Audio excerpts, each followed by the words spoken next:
안녕하세요, 초바보입니다. 제가 첫 차로 현대 캐스퍼를 구매를 했고요.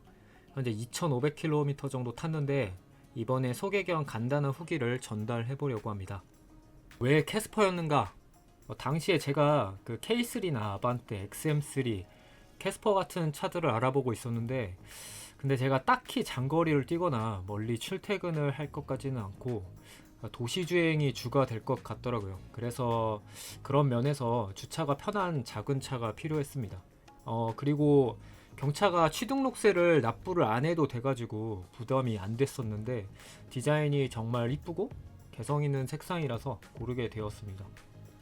그리고 마지막 이유로 제가 구매 당시에 제가 우울증이 조금 있었어요. 그래가지고 조금 뭔가 강한 자극이 필요해가지고 차를 충동적으로 구매를 하고 싶었습니다. 미친 생각이긴 한데 후보군 중에 가장 출고가 빨랐던 게 캐스퍼라서 캐스퍼를 고르게 되었습니다. D 에센셜 트림을 선택을 했고요.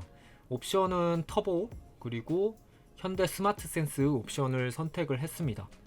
터보는 필수라서 어쩔 수 없이 선택을 했고요. 현대 스마트 센스 옵션 같은 경우에는 스마트 크루즈 컨트롤이 가능하다고 하고 안전 옵션이 조금 더 들어가 있는 것 같아서 넣었습니다. 1,850만원 정도의 그 배송비까지 합하면 꽤 비싼데 기획전으로 대략 한 100만원 정도 할인을 받을 수가 있어요. 그래서 조금 저렴하게 구매를 했고요.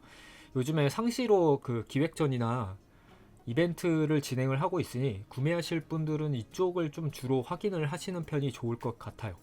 제가 D 에센셜 트림을 선택하긴 했는데 개인적으로 그 깡통의 벤 트림에 그 터보 옵션만 추가를 해가지고 구매를 하고 싶었어요. 그 이유를 설명드리자면 일단 저는 경차 뒷자리에 누굴 태울 생각이 전혀 없었고요. 저는 무조건 제가 혼자 타거나 많이 타봐야 조수석에 한 명 정도만 탈 수 있을 것을 고려를 했기 때문에 무조건 벤이 좋다고 생각을 했습니다. 그리고 사실 우리가 캐스퍼를 왜 선택하겠습니까? 그 외관 때문에 고려를 하는 거잖아요. 그 감성. 그런데 이제 사실 캐스퍼는 트림에 따라서 외관이 달라지지 않기 때문에 깡통이어도 문제가 없다고 생각이 들었고요. 안전 옵션이 트림에 따라서 좀 달라지는 것도 거의 없고 깡통 트림이나 풀옵션 트림이나 다를 게 없어서 굳이 그 제일 좋은 트림으로는 갈 생각이 없다고 생각이 듭니다.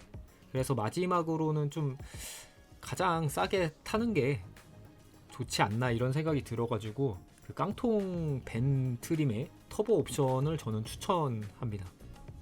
장점으로는 이제 첫 번째로 이제 디자인이 있는데 개인적으로 정말 좀 특이한 디자인이어가지고 마음이 들었고요. 지금 색상도 좀 최근에 잘 볼 수 없는 색상이어가지고 유니크함이 좀 있죠. 이 부분 정말 마음에 들었고요. 나중에 이제 색상 조금 질리면 랩핑 해가지고 다른 색으로 한번 타보려고 생각을 하고 있습니다. 그리고 공간 활용? 차가 작아가지고 주차가 정말 편하고 제가 주로 시골길이나 골목길을 많이 다녔는데 이때도 차가 작으니까 부담 없이 다니기 좋았어요. 그리고 뭐 시골길은 괜히 큰 차 이렇게 다니다가 처음에 이제 감을 못 잡으시는 분들 같은 경우에 논두렁이나 수렁에 빠지는 분들이 꽤 많은데 이런 부분은 신경을 하나도 안 써도 돼서 정말 좋았고요. 그리고 골목길에서 다른 차 긁을 일도 거의 없고요.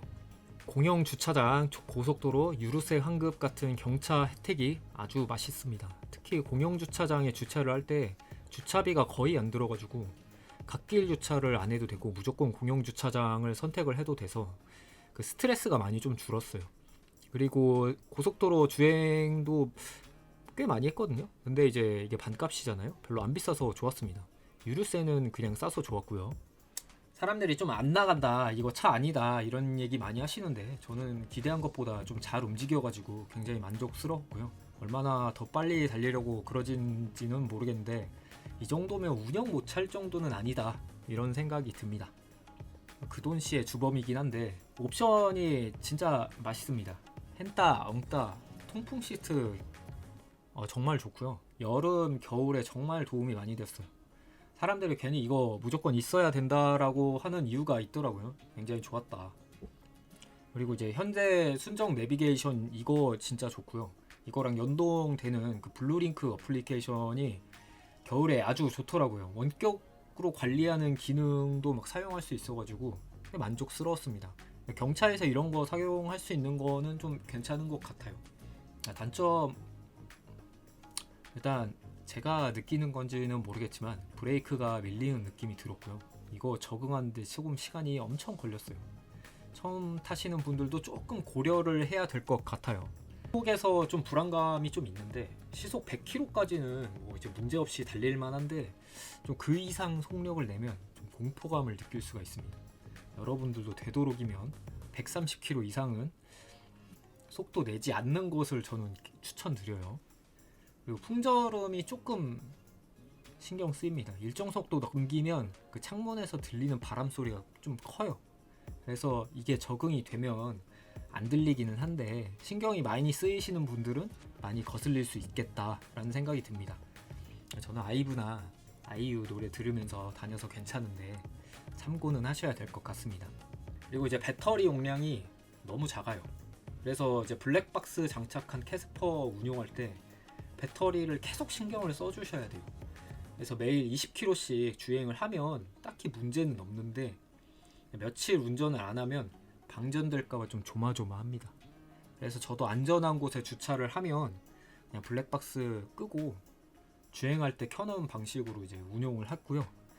제가 이제 시험도 좀 해봤는데 블랙박스 끄고 한 달 정도 주차를 해도 방전은 안 됐고요. 시동 잘 걸렸습니다. 장기 여행 하시는 분들은 좀 도움이 될 만한 정보 같아요. 연비가 시내 주행에서는 10에서 12km 정도 나오고, 장거리 뛰면 16에서 19 정도 나왔는데, 진짜 막히는 구간이나 이제 저속으로 계속 가야 되는 구간 같은 경우에는 10km 이하가 나오는 것 같아요. 사람들이 이제 경차라 이제 연비가 아주 좋을 것이다 이런 생각을 하실 수가 있는데, 그거는 아닌 것 같고요. 뭐 사실 이거는 좀 장점에 넣어야 되는 것도 아닌가라는 생각도 드는데, 아무튼 좀 기대만큼은 아니다 라고 보시면 될 것 같습니다. 마지막 단점으로는 방직턱 넘을 때 굉장히 힘듭니다. 굉장히 통통거려요. 그래서 속도를 줄이고 가지 않으면 진짜 장난 아니고 진짜 머리 날아갑니다. 조심하셔야 돼요. 저는 이제 세컨카나 사회초년생 차로는 조금 무리가 없지 않을까 생각이 드는데, 여러 방면에서 생각을 해봤을 때 아반떼만한 게 없다고 생각이 듭니다. 이성보다 감성이라면 좀 캐스퍼를 사보셔도 나쁘지는 않을 것 같고요. 나는 이성이 먼저다, 난 좀 계산적으로 좀 사는 게 맞다, 이러신 분들은 아반떼 사시는 것을 추천드리겠습니다. 아반떼가 좋아요. 여유가 생기면 바꿀 계획인가? 제가 이제 다른 사람들이 산다고 해가지고 대세에 따라서 사는 사람도 아니었고, 다음에 이제 아마 이쁜 차가 있으면 그거 살 것 같아요. 캐스퍼는 캐스퍼대로 놔두고 사용할 것 같고요. 사실 이제 제가 최근에 눈여겨보고 있던 게 K3 GT였는데, 이것도 보통 선택하진 않죠. 저는 이제 방향지시등이 밑에 있어가지고 기변은 안 했었는데, 아무튼 이제 다음 빨간색 이쁜 차가 나올 때까지 바꾸지 않고 계속 돈을 열심히 모을 예정입니다.